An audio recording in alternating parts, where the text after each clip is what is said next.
अनंत चौदस व्रत कथा। इस संदर्भ में श्री कृष्ण ने युधिष्ठिर को एक कथा सुनाई। प्राचीन काल में सुमंत नाम का एक तपस्वी ब्राह्मण था। उसकी पत्नी का नाम दीक्षा था। उसकी एक परम सुंदरी धर्मपरायण तथा ज्योतिर्मयी कन्या थी जिसका नाम सुशीला था। सुशीला जब बड़ी हुई तो उसकी माता दीक्षा की मृत्यु हो गई। पत्नी के मरने के बाद सुमंत ने कर्कसा नामक स्त्री से दूसरा विवाह कर लिया। सुशीला का विवाह ब्राह्मण सुमंत ने कौंडिन्य ऋषि के साथ कर दिया। विदाई में कुछ देने की बात पर कर्कसा ने दामाद को कुछ ईंटें और पत्थरों के टुकड़े बांधकर दे दिए। कौंडिन्य ऋषि बहुत दुखी हुए और अपनी पत्नी को लेकर अपने आश्रम की ओर चल दिए, परंतु रास्ते में ही रात हो गई।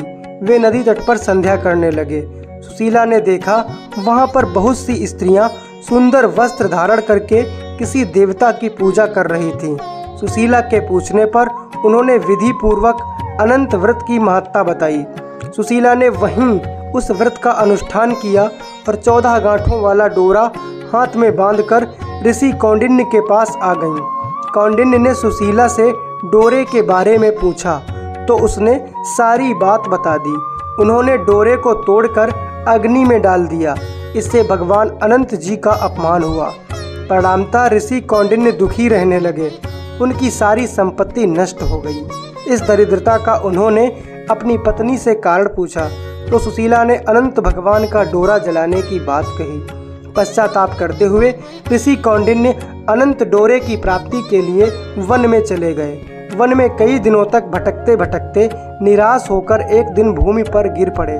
तब अनंत भगवान प्रकट होकर बोले, हे कौंडिन्य, तुमने मेरा तिरस्कार किया था, उसी से तुम्हें इतना कष्ट भोगना पड़ा। तुम दुखी हुए, अब तुमने पश्चाताप किया है। मैं तुमसे प्रसन्न हूँ।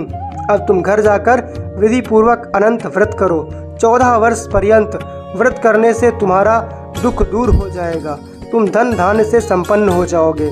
कौंडिन्य ने वैसा ही किया और उन्हें सारे क्लेशों से मुक्ति मिल गई।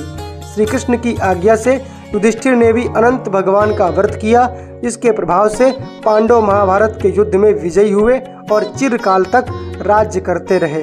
बोलिए अनंत भगवान की जय।